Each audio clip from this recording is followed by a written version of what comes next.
My name is Chris Root. I manage communications for the professional referee organisation. I'm joined today by two top officials of their generation. I think I can say that. And I have Mark Geiger here, who's the general manager of the professional referee organisation, and Anthony Taylor, a current Premier League and FIFA match official. Today's session is called Stuck in the Middle with You. So we're going to be exploring the evolving landscape of the modern game of officiating. So looking forward to something that doesn't happen all the time for you, which is we'll hopefully start and end with a smile. We've got a happy audience today. And the good news that I can bring is I'm under immense pressure delivering a session on officiating when it comes to timekeeping. So this will be either the last time you see me, if it's not run till we need to be here for 30 minutes. So I appreciate your time coming to join us today. I'm going to start with a very quick introduction of our guests. So Mark enjoyed 15 seasons as an official refereeing in MLS. He was the referee of the year for MLS in 2011 and 2014 and refereed the 2014 MLS Cup. He was on the FIFA panel from 2008 to 2018, refereed at the Olympic Games in 2012, 2014 and 2018 FIFA Men's World Cups, and was the first American to referee a knockout game at a Men's World Cup in 2014, and has set a standard that's now been followed over the last cycle of World Cups, the men's and women's games. We had 19 out of 32 knockout games that had at least one American official. So, also, the final game of your career, Mark, was the 2018 FIFA Club World Cup, where you were the AVAR for the final. Anthony, 16 seasons and counting in the Premier League, refereed the 2015 English League Cup final, 2017 and 2020 FA Cup final, and was on the FIFA, or is on the FIFA panel since 2013. Refereed at the 2022 FIFA World Cup and was the referee for the 2022 FIFA Club World Cup final.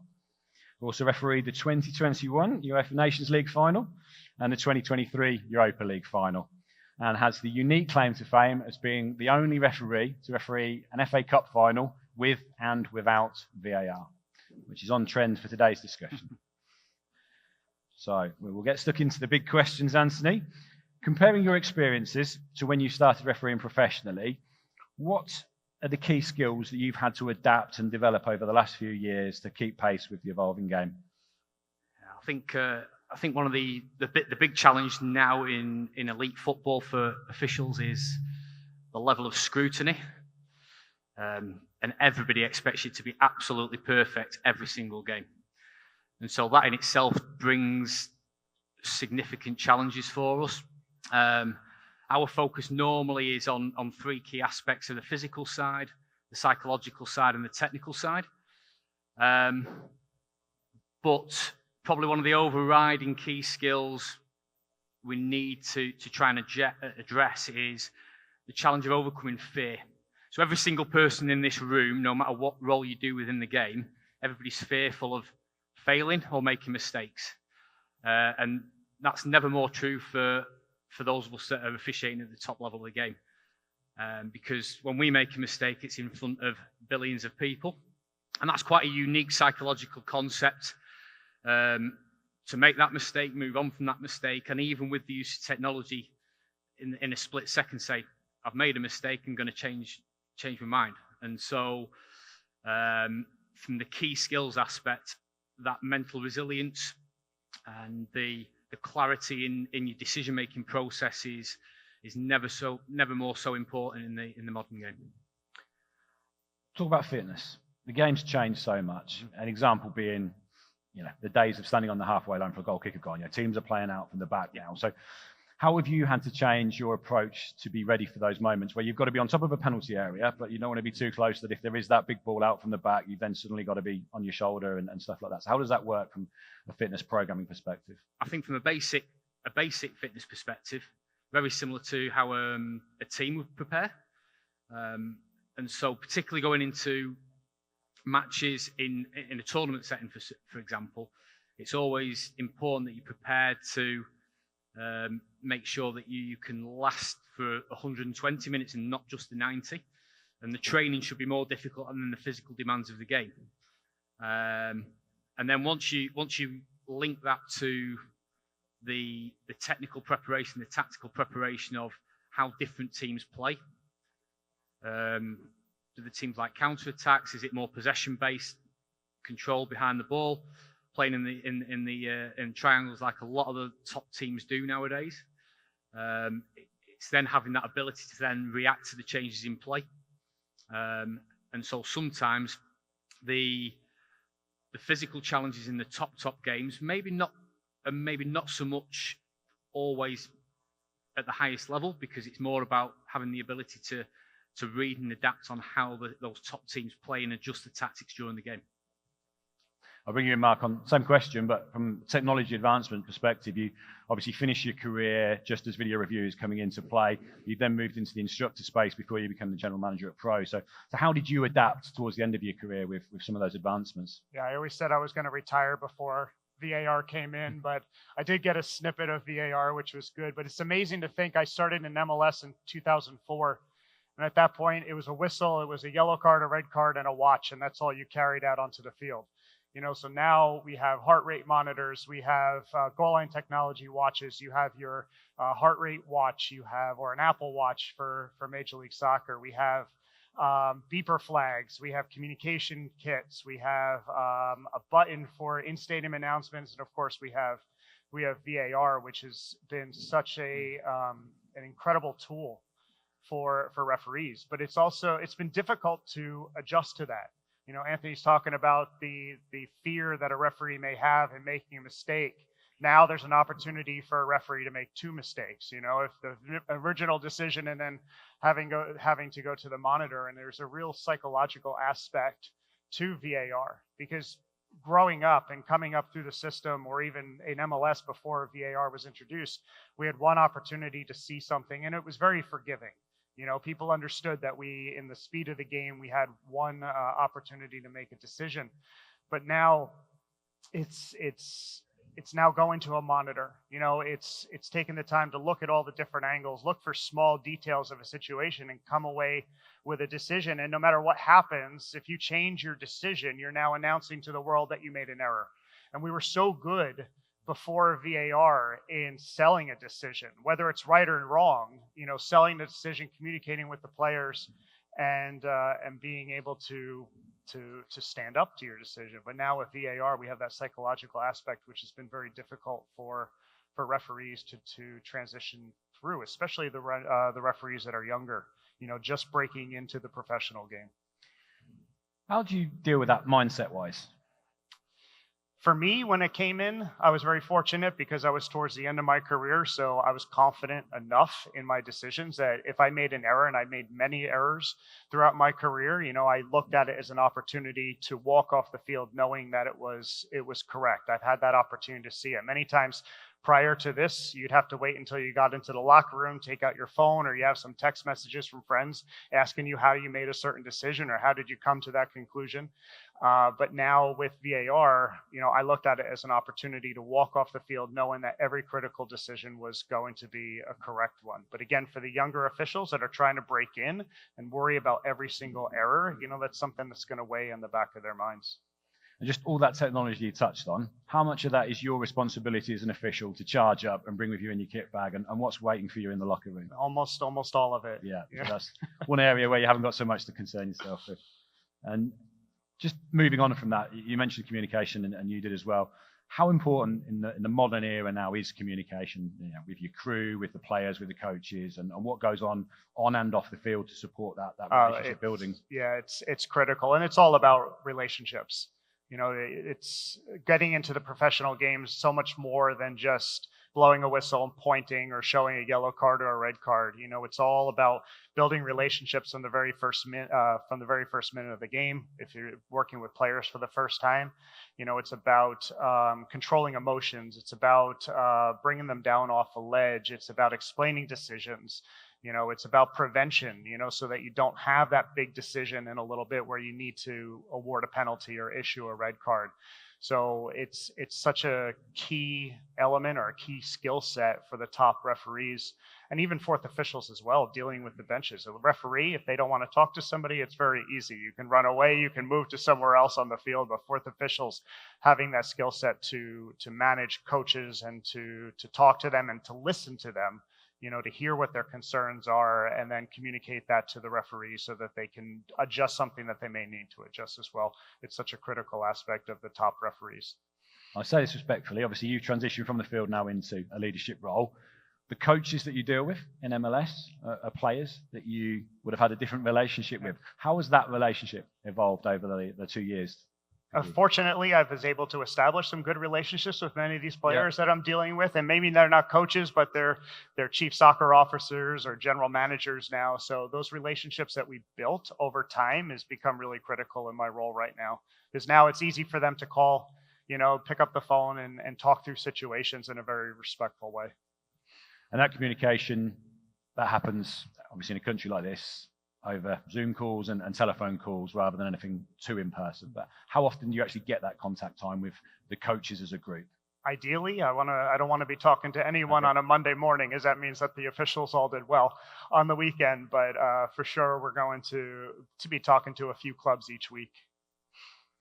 And Anthony, just expanding on that conversation while you're on the field, given the level of diversity now that we have in the game with players and coaches, what techniques have you developed that have allowed you to communicate effectively with those players and coaches? I think the most important thing to remember is it's all about balance and control. So it's the aspect of trying to make people understand why you've made a particular decision. Now, of course, they don't always like the outcome sometimes, but I think one of the trends in the modern game also is there's a lot of ignorance around what the current law is and how that is applied. And so I think one of the things that we always need to work much harder on doing is helping educate people about our decision-making process. So again, it's not about getting people to always like and accept that we've made the correct decision, but more about the process and why. So, contrary to popular belief, we don't deliberately go out there every weekend to upset everybody, and so we usually work to a very rigid framework of criteria to try and make that decision, because that's what is best to do in a high pressure situation. So a high pressure situation, you need clarity and you need simple frameworks to apply. So whether it's an offside or whether it's handball or whether it's when we're judging whether a tackle should be a yellow or a red card, we are always working to some guidelines. But our job is really unique because many times it's very, very subjective. We work in a lot of grey areas. So we could play a clip now, and the middle part of the room will think one thing, this side of the room will think another, and this side of the room won't have an idea at all what they're going to do. And so trying to get people to buy into the process, and that's the challenge you have on the field with players and coaches as well, that balance and control. Mark's already mentioned about emotion, and you have to be able to adapt to the different kinds of emotions that teams display. So depending on which part of Europe or the world a team comes from, that might present additional challenges in terms of their expectation of what is handball or what is not handball, or how they might react to a player pushing them over from the opposition. And so I usually draw on my experience as a prison officer. I was a prison officer for 14 years. I specialised in mental health and riot training. Not that I'm advocating that we go on the field to have fights or anything like that. But I certainly find the skills I learned in that setting really useful when I'm communicating with different people, because you're dealing with people who are angry, who want to be confrontational. And the easiest thing to do to try and keep that balance and control in a game is if a player is angry, my objective was always, at the end of a conversation, to make sure he's not angry. And if he's still angry, I still need to take my time to do this.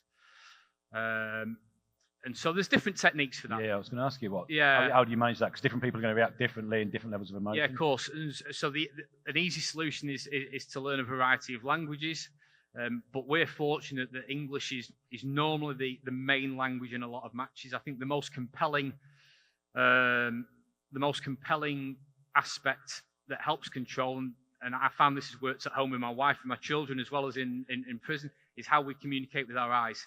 The more eye contact that we have with people, the easier it is for people to understand and to bring people from here to here. That's the most important thing, and creating that time and space. And so, of course, you have to understand that people are going to be upset sometimes, but that can actually happen to us as well on the field. People forget that as an official when you're in really difficult games. We sometimes don't engage with people how we should engage with people. If we know we've made a mistake, it's an interesting concept that Mark was saying before. Nobody really talks about, since VAR came in, a referee goes to the screen and we're expecting somebody in front of 90,000 people in a stadium and billions of people worldwide to, in a split second, go, actually, I've made a mistake.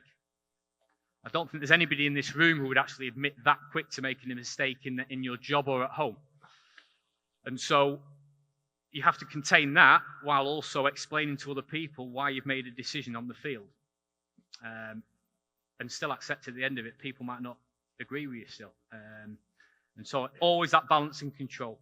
Always that balance and control. Is that where your relationships with your crew come in? That you've got, your team is there to keep you focused on it? Because I think unfortunately, we don't get the opportunity to really show people is the 30 seconds after you've walked back on the field, how that relationship then works and how they're telling you, right, move on, next job. Yeah, so a big part of my job, other than making decisions and trying my best to get those decisions correct, is about how I lead my team before, during, and after the game. And really,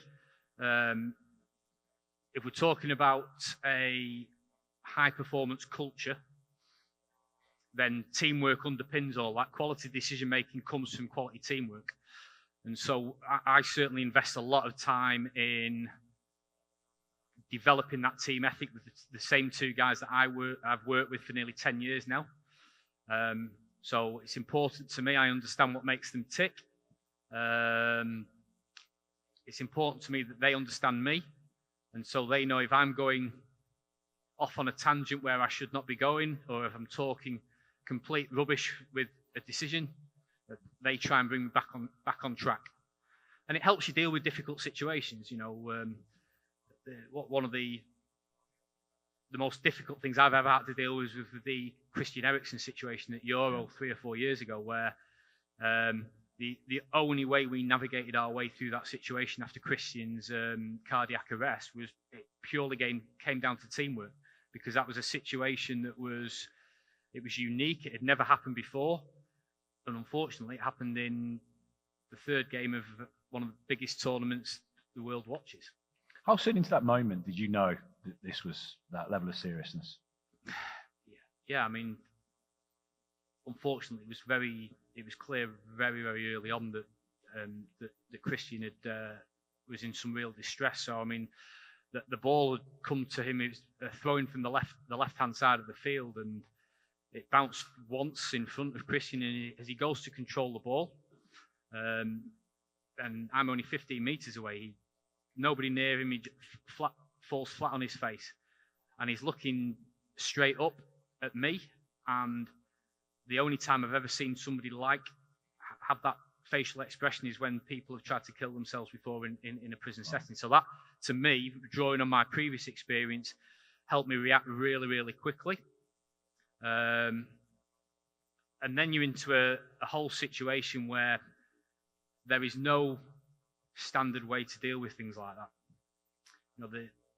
The person who reacted the quickest was the Danish captain, actually, Simon Kjær, because he ran and he started CPR immediately as I was calling for medics. And the one thing that I learned from that situation, other than having to stay calm and be clear and show some leadership in that situation, is we're dealing with a people-centered environment. Football is a people-centered environment. I listened to Peter before talk about how important fans are to clubs. But when significant distressing situations happen, the most important person, of course, was Christian and his family.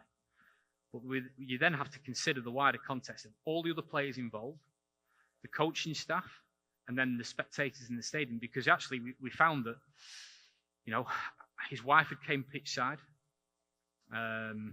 Some spectators in the stadium left because they couldn't cope with the emotional burden. And in fact, when the game actually restarted 2 hours later, the Danish captain, he could not continue. He said, "I need to be substituted."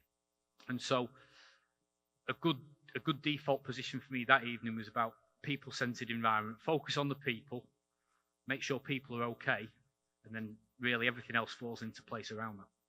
You mentioned life skills there. Now, I could have read out as many more achievements that didn't make the list of what you both have achieved in the game.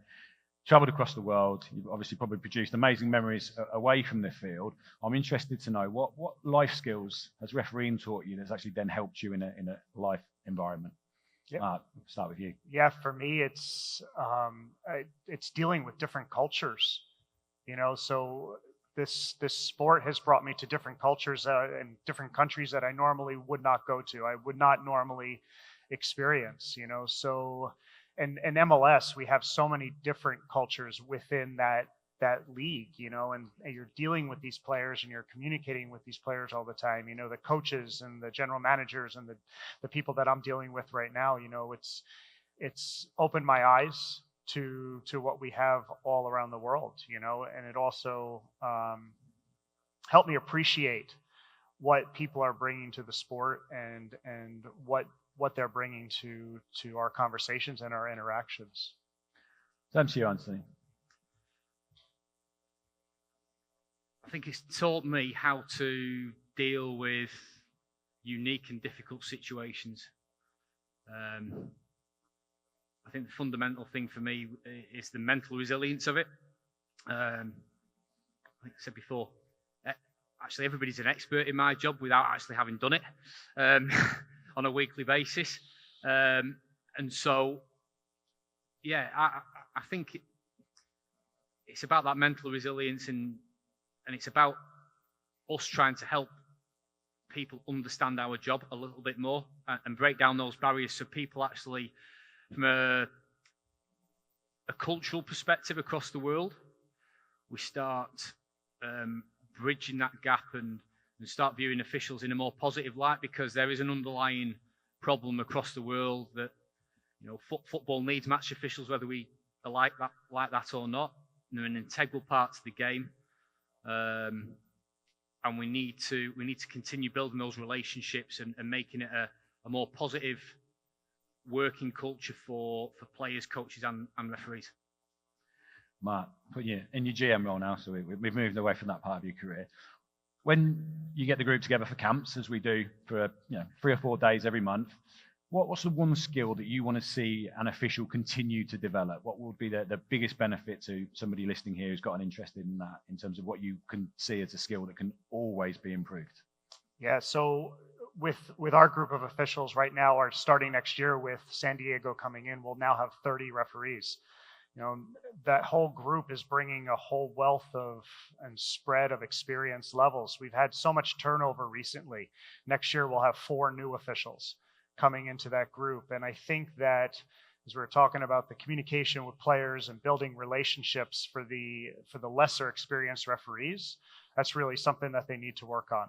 Establishing those relationships. They're going to go out onto the field for many games where they're going to be dealing with these players and interacting with certain individuals for the first time, and building those relationships so that by the time that they're veterans, they've built up a bank, so that they can make mistakes, or they can communicate better, and they'll have that good relationship with the players on the field. So for the younger ones, I really want them to focus on that player management, building those relationships so that they'll become veterans much faster. For the senior officials, it's very easy to get yourself in a rut, right? We have a lot of confidence the more games that you do in the leagues, and what you don't want to see happen for them is complacency, number one. And number two, start seeing that confidence turn into arrogance. on the field where you're so confident about your decision and the way that you interact that you're now putting off players, you're putting off teams, and not really continuing that good relationship that you've established from those early years and built over time. You put together a very experienced leadership team. You've got a South American lens in there. You've got European lens in there. You've got the North American lens. Is that also a skill that could apply to those in terms of how you want that leadership team to evolve over the next few years to meet the demands? Like we said before, there's so many different cultures within the league itself, and there are many different cultures within our refereeing group. We do have European referees. We have North American referees. We have South American referees as well. So to be able to mirror that within our management group is really important because we're going to be coaching these individuals, and maybe the South American referee needs to hear from a North American, needs to hear from a European manager on how to deal with those types of players, and to get an appreciation for whatever they're going to see when they step out onto the field. And it's also good as well when we have Sandro Ricci right now, two-time World Cup referee, as our referee manager. So him being able to connect with the South Americans as well, understanding what their background is and how they were developed as referees, to help them be successful on the field. So to understand different cultures, but also to have somebody you can tap into that truly knows your history is going to be really important. Well, we're making good time, Anthony. For anyone out there who maybe come into the room today with an open mind, who's now considering a career in officiating, what advice would you give them in terms of what they can do next and how they can progress? We've got a show of hands first of all. Anybody who fancies one? Good start. Positive. So why should somebody get involved in refereeing? I think the fundamental part of it is it's about giving something back to the game that we all love. So it doesn't matter what you've done previously, whether you're an ex-player or a failed player or a coach or anything like this. It's all about giving something back and then turning that into being a role model for future generations. And so there's undoubted personal benefits in terms of learning new skills, communication skills, life skills. But I think the really important thing for us is that we need to increase the diversity in officiating across the world to match the diversity that's in all the different leagues across the world. And by doing that, it helps us better engagement with players. It finds that better balance and control in games. And from that perspective, encouraging different groups of people into officiating, it pushes the mantra of to see it, you can believe it can actually happen. And so the fundamental thing for me is giving something back to the game. Excellent. I'd like to thank you both for your time. I'd like to thank you all for coming today. We looked at 30 minutes and wondered how we might fill it. And we hope we've given you a good overview of some of the challenges that you face today. Referees love assessments. Contrary to public opinion, they can't get enough of assessments. So I would ask, if you've enjoyed today's session, please go to the C6ijAsGOfXo app and rate it and give us some feedback. Hopefully this is something that we can go into a more interactive session in the future, but really appreciate your time today. And yeah, we'll be around for a couple of hours this afternoon if anyone's got any questions. So thank you very much.